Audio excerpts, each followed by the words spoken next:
We had very productive meetings today with President Sisi, with Foreign Minister Shoukry, as well as with our colleagues, and I'll come to that in a minute.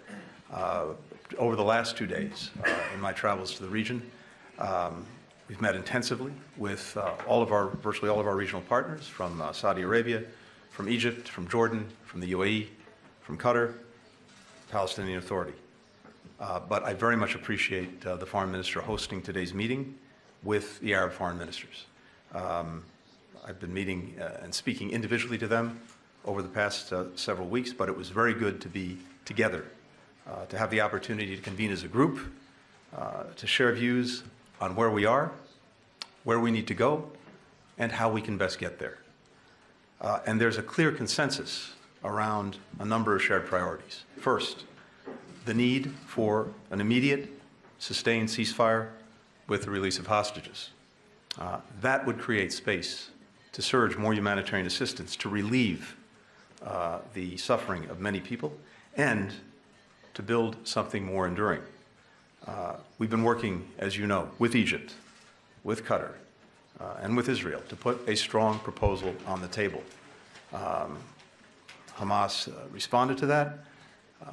The negotiators continue to work. The gaps are narrowing, and we're continuing to push for an agreement in Doha. There's still difficult work to get there, but I continue to believe it's possible. والأزمة في قطاع غزة مع وزير الخارجية الأمريكي. بعد كل هذه اللقاءات واتفقنا على استمرار التنسيق فيما بيننا، اتفقنا على أن يجتمع الخبراء في وقت قريب للاتفاق على خطوات ملموسة تتعامل مع قضية زيادة حجم المساعدات، ونتطلع بأن تكون لجهودنا المشتركة أثر في الوقت الراهن.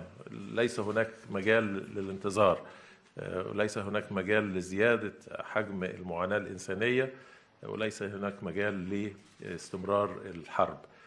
نحن نأمل بأن نتعدى كل ذلك إلى مرحلة جديدة في المنطقة، بعيدا عن الصراع، بعيدا عن الانتقام، مرحلة ينتهي فيها الصراع على أساس حل الدولتين، إقامة الدولة الفلسطينية على حدود 67 وعاصمتها القدس الشرقية، لتنعم المنطقة وكل شعوبها الفلسطينيين الإسرائيليين بالأمن والأمان والتعاون وفتح مجالات تستفيد منها شعوب المنطقة أجمع.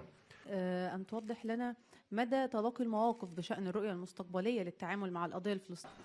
The ceasefire that we're working on would be the best, most immediate way to enable us to surge humanitarian assistance, but it's not the only way. Regardless, we have to be doing that.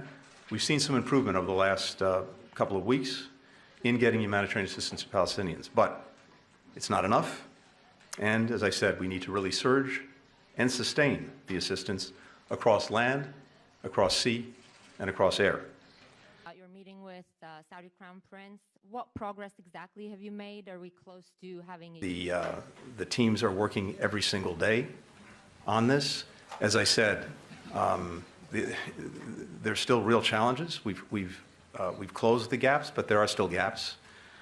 So I can't put a timeline on it. I can just say that we're committed to doing everything possible to reaching an agreement, and that work is ongoing.